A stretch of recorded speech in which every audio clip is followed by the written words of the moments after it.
नमस्कार किसान साथियों, क्या आप भी उड़द की खेती करते हैं लेकिन मेहनत के बावजूद अच्छा उत्पादन नहीं मिल पा रहा?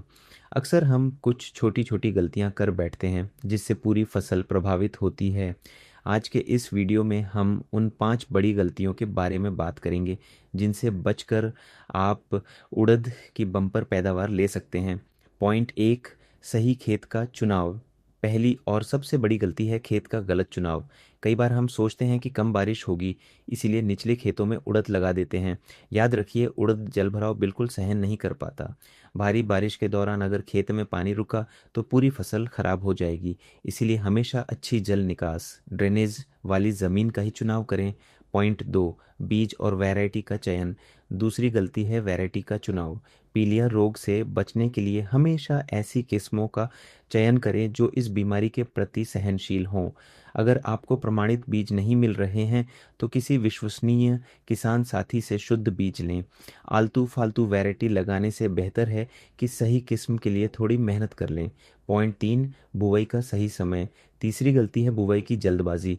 मानसून की पहली बारिश होते ही उड़द की बुआई न करें। ज़्यादातर उड़द की किस्में 80 दिन की होती हैं। यदि आप जून में ही बो देंगे तो फसल सितंबर की बारिश में फंस जाएगी और पैदावार खराब हो जाएगी। बुवाई का सबसे सही समय जुलाई की शुरुआत है। पॉइंट 4, बीज उपचार और पोषण। चौथी गलती है बीज उपचार और पोषण में कंजूसी। बुवाई से पहले बीज को कार्बेंडाइजिम 50% WP या ट्राइकोडर्मा से उपचारित ज़रूर करें। इससे जड़ गलन जैसी समस्याओं से बचा जा सकता है। इसके साथ ही प्रति एकड़ लगभग 100 किलो SSP का प्रयोग करें। अगर पिछली फसल के अवशेष खेत में हैं तो बुवाई के समय 20 किलो यूरिया प्रति एकड़ देना भी फायदेमंद रहता है। पॉइंट 5, खरपतवार और कीट नियंत्रण। अंतिम और बहुत महत्वपूर्ण गलती है फसल की देखभाल में लापरवाही। फसल के 20 से 22 दिन बाद सही हर्बिसाइड का इस्तेमाल करके खरपतवार हटाएं। साथ ही लोटों के अलावा रस चूसने वाले कीटों पर भी नज़र रखें, क्योंकि ये न केवल फसल को कमज़ोर करते हैं बल्कि पीलियां रोग भी फैलाते हैं। फसल के अंतिम चरणों में नमी के कारण फफूंद फंगस का खतरा रहता है, इसलिए सही समय पर फफूंदनाशक का स्प्रे ज़रूर करें। उम्मीद है कि ये सुझाव आपकी उड़द की खेती को सफल बनाने में मदद करेंगे।